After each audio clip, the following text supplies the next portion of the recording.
Hi guys, I'm on location today and this is the Tulsa Botanical Garden. We have some lovely tulips behind us here and some lovely pots, and we're going to try to paint that today if we can handle the sun. So there you go. Just want to show you really quick the absolute just gorgeous beauty of the Tulsa Botanic Garden. And I will say that some of the footage, like this right here, is from last May after everything was leafed out and blooming. And some of the footage will be from this week. And it is much earlier in the spring, of course, so everything is not as leafed out and green.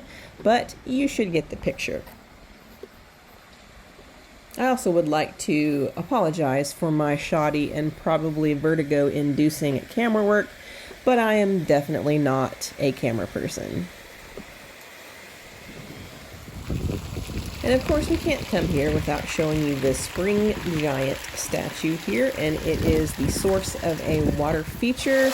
And you could come inside and look out of its mouth, and then it's got some really cool lighting effects coming down through the ceiling. It's just really cool. Ooh, scary. Oh, you can't see the rain. Oh, there you go. Adjustment.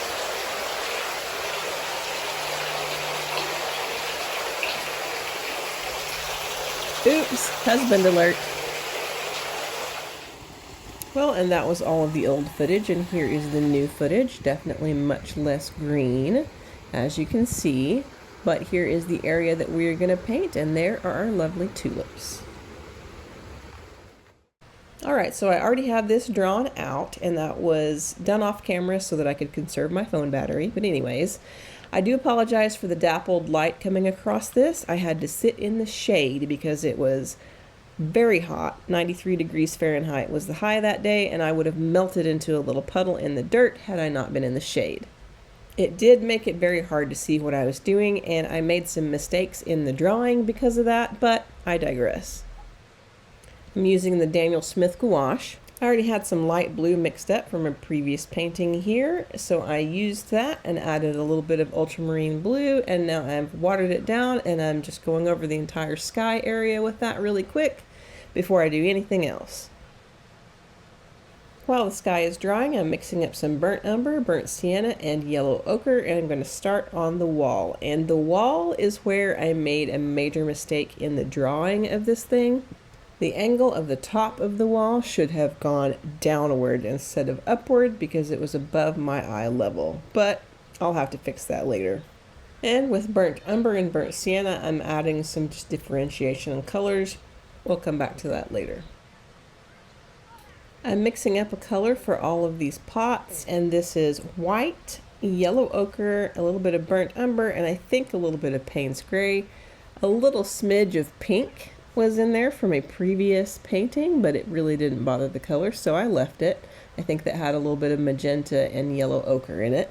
But anyways, so I'm just giving all of this, all of these pots and all of these pedestals a once over with that color. Next I'm mixing yellow ochre, burnt umber, and Payne's gray, a little heavier on the Payne's gray, and we're going to use that for the shadow color for all of these pots. And I'm starting by putting that up underneath the lip of the pots, and then blending it out a little bit with clean water along the edges.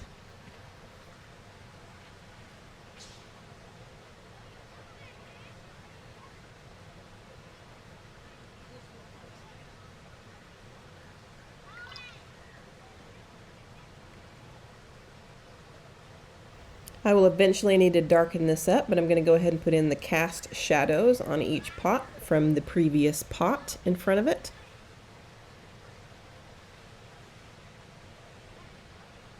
The face of these pedestals needs to be a little darker, so I'm just going to go ahead and put a layer of that color on that.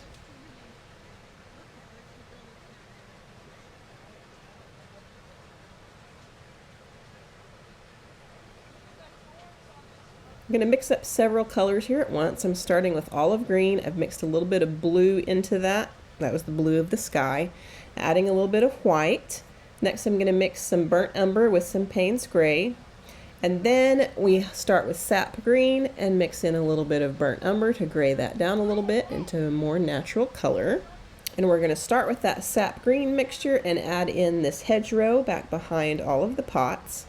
We're just going to give that a nice once over, try to add in some texture as we go.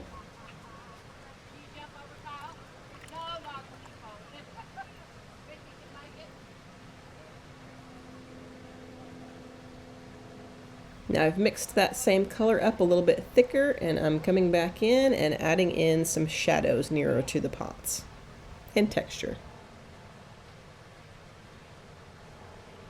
We're going to use that brown mixture for these trees in the background, and these have not leafed out for the year yet, so we're just going to do these nice bare branches here. We're not going to put too much detail into that because I don't want that to be the focus of the painting, of course.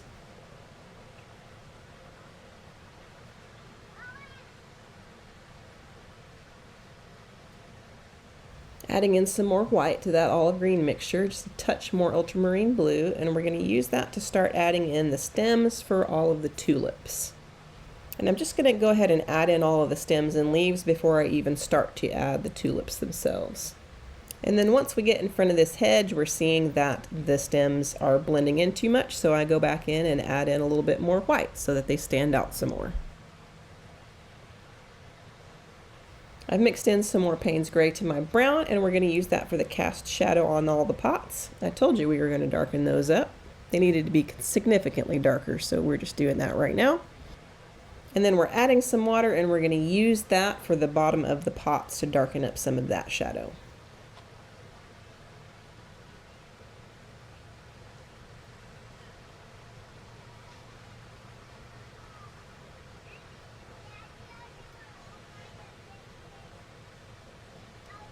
Using our light green for the little stems over here.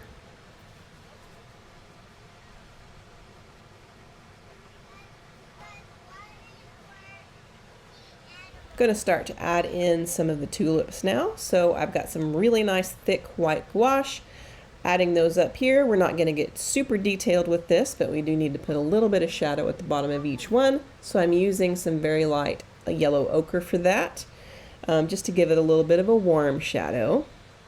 And I can't really see what color the tulips are in the next one over, but I'm just making this up as I go along. So I've mixed some magenta with a tiny little bit of cadmium red, and we're adding a nice kind of almost corally pink to that, and then added some magenta to the bottom for the shadow as well.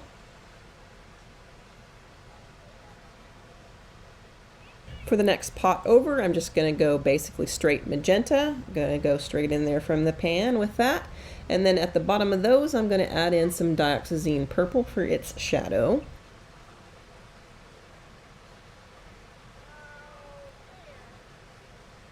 And for the next one over, we're just going to add straight dioxazine purple, and then we're going to add Payne's Gray to the bottom of those for its shadow.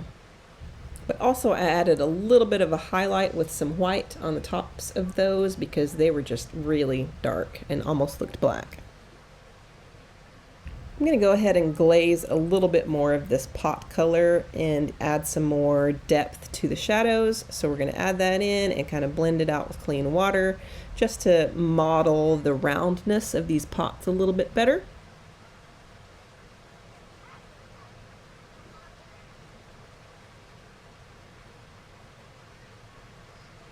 Next, we're mixing up a little bit darker color of the pot color, and we're going to add some of these sculptural attributes to this, just these little grooves here.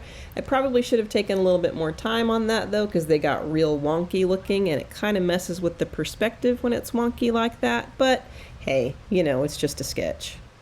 Next, I think the wall could use some more modeling. We've got all these different stones, and so I'm just going to throw in a bunch of browns. We've got burnt umber, we've got burnt sienna, we've got yellow ochre, and a mixture of all of them, or whatever. We're just going to add in kind of just that natural stone look here for that.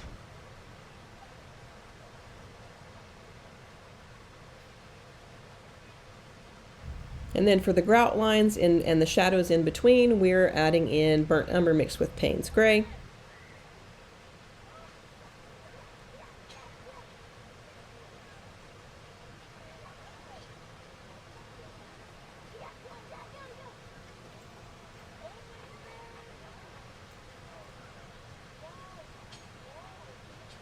I have forgotten the red tulips, so we've got some lovely cadmium red here, just adding those in, and then we're going to use some Alizarin Crimson for the shadows for the bottom of those.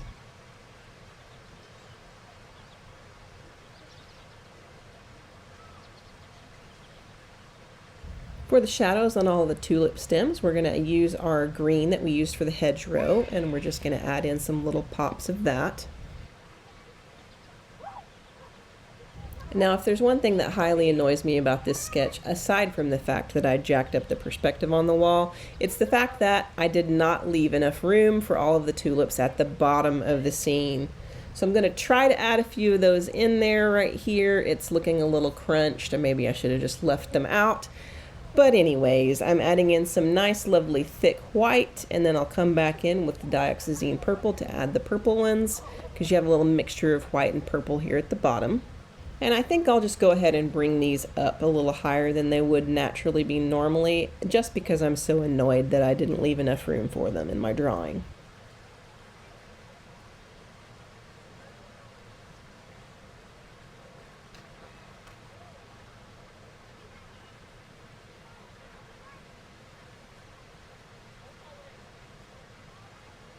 And then we'll add in both of our greens for the stems, and then we will call it a day because I'm here with my family and they are ready to go home. So what I'm going to do is, when I get back to the studio, is I'm going to fix some of the errors that I've made in my haste to get this done. Alright, so now I'm back in the studio, and the first thing we're going to tackle is this lovely wall perspective, because I can't take it. So I'm taking one of my brushes and I'm using a lot of water and scrubbing that area. And the cool thing about gouache is that as long as it's not a staining color, a lot of times you can take it back to almost the color of the paper. So that's what I'm doing with the top of this wall right here, and we're going to come back in and we're going to make that angle go downward like it's supposed to instead of going upward.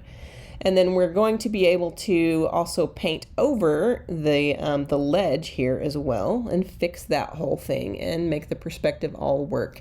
That is the beauty of gouache. If this was watercolor, I'm not sure that I would have been able to do that. But I'm going to go ahead and also add in some lighter colors for some detail on some of the rocks. I also noticed that this far right pot was just a little bit too large for the rest of them, a little bit too big for its britches, as we would say here in Oklahoma. So I've shaved off the edge of that by adding a little bit more green in, and that'll be going the same for the pedestal as well, because it's a little bit too large. And then I also noticed that I forgot to do the cast shadow on the pedestal parts, so I'll have to come back in and add that as well. So I mixed up burnt umber and Payne's gray for that, and we're just going to go ahead and shave off this edge here while we're adding the shadow in, so that's nice and convenient. You don't have to do too much work to it since I forgot that shadow.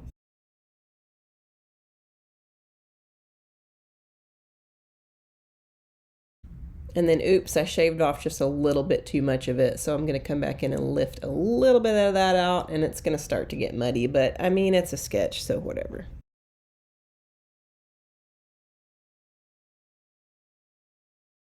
Now, since I'm back in my studio and I can put as much detail as I want to in this, I'm going to go ahead and add some more detail on the wall as well. So I'm going to add in some lighter colors and darken up the shadows and just give this a little bit more of a natural stone feel.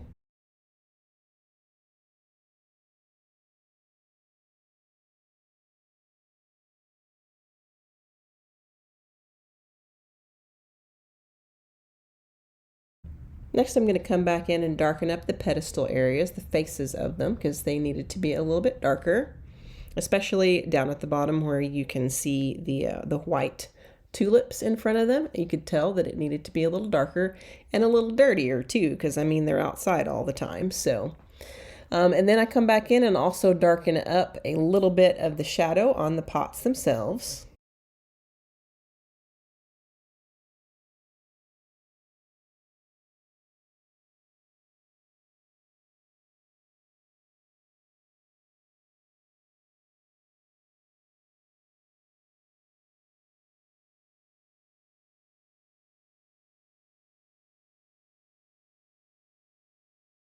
Another mistake that I made was that the right side of this pedestal here should have not been in shadow. It should have been lighter than the front of it.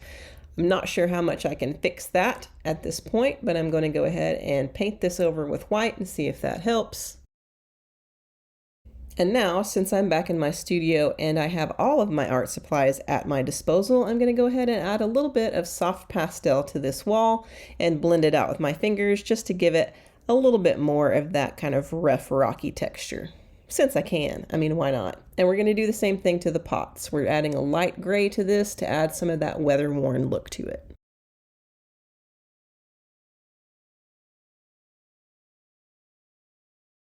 And as the very last detail, these purple tulips are just a tad too dark, so I've added in some white and added some highlights to that so that we can tell they're purple rather than black. And here's the finished product, all dry and with most of its mistakes fixed. And if you are a purist and you don't want to fix your mistakes on a plein air sketch, then you don't have to. But for me, that one was bothering me so much, especially the wall, that I just had to fix it. So it's up to you whether you want to fix your mistakes or not. For me, I had to do it. But mistakes and all, it was a lovely experience, and it was a learning experience, which is the entire point of plein air painting. It's to get out there and learn and make mistakes and fix them and become a better painter. So there you go. Don't forget to like, comment, subscribe, share all of that stuff, because that's how this channel gets to grow. Thanks for watching. I'll see you again next time.